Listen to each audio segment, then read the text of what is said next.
বৃদ্ধিনগর থেকে কালীনগর হয়ে আর.কে. নগর যাওয়ার গুরুত্বপূর্ণ সড়কটি বর্তমানে বেহাল দশায় পরিণত হয়েছে।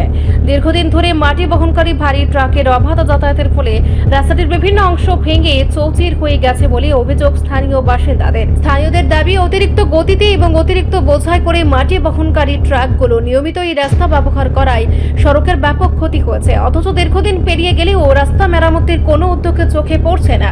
বিশেষ করে বর্ষাকালে বৃষ্টির কারণে রাস্তার অবস্থা আরো খারাপ হয়ে পড়ে, সৃষ্টি হয় বড় বড় গর্ত ও কাদা জলের। ফলে প্রতিদিন চরম দুর্ভোগের শিকার হচ্ছেন সাধারণ পথচারী, ছাত্রছাত্রী, রোগী এবং যানবাহন চালকরা। সংবাদ মাধ্যমের মুখোমুখি হয়ে এলাকাবাসী দ্রুত রাস্তা সংস্কারের দাবি জানান। পাশাপাশি তারা প্রশাসনের কাছে আবেদন করেন মাটি বহনকারী ট্রাকগুলোর গতি নিয়ন্ত্রণ এবং অতিরিক্ত বোঝাই বন্ধে কঠোর ব্যবস্থা গ্রহণ করা হোক, যাতে ভবিষ্যতে রাস্তার আর ক্ষতি না হয়।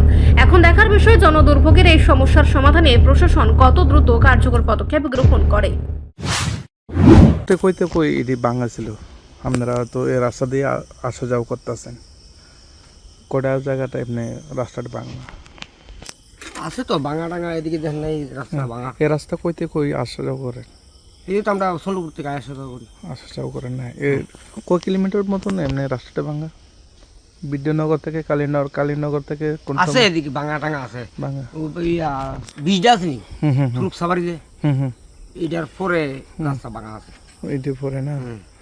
বর্তমানে প্রশাসনকে কি বলবেন? আপনারা তো এভাবে গ্রাম অঞ্চলে সেটা বিজনেস করে যাতে 2 টাকা পায়, ঠিক না?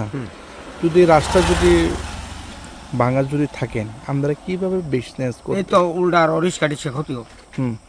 যেমন সেদিকে গিয়ে আছে একটা কালী মন্দির আছে, এটা রাস্তা হাফুর তো খারাপ, এই লাম তো খারাপ। একদিন আমার রিক্সার ইয়া বাইন আছে। বর্তমানে সরকারকে কি বলবেন আপনারা?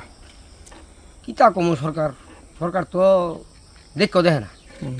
এমন মূল উদ্দেশ্য এই রাস্তাটি ভাঙছে, যেটা বেশি দিন তো হয়েছে না, এই রাস্তা নতুন করছিল, আবার ভেঙে থাকা, আবার এইটা 2 নাম্বারই কাজ করে। মানে ওখানে যদি দন্ডা ফিস দেওয়া গেল তো আবার দেখবেন বৃষ্টি আইলই, কদিন বৃষ্টি আইব শেষ খারাপ হয়ে যায়। মূল উদ্দেশ্য হয়েছে এখানে মাটিগুলি টানতেছে, তাই লাগে রাস্তাটি ভাঙতেছে নাকি?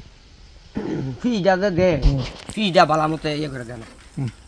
ফিসটা যদি বালামতে করে, সেটা যদি রিফাইনিং করে বালামতে দিত আর কি, আগের এই ময়লাটি শেষ করে তুলে রাস্তায় মতো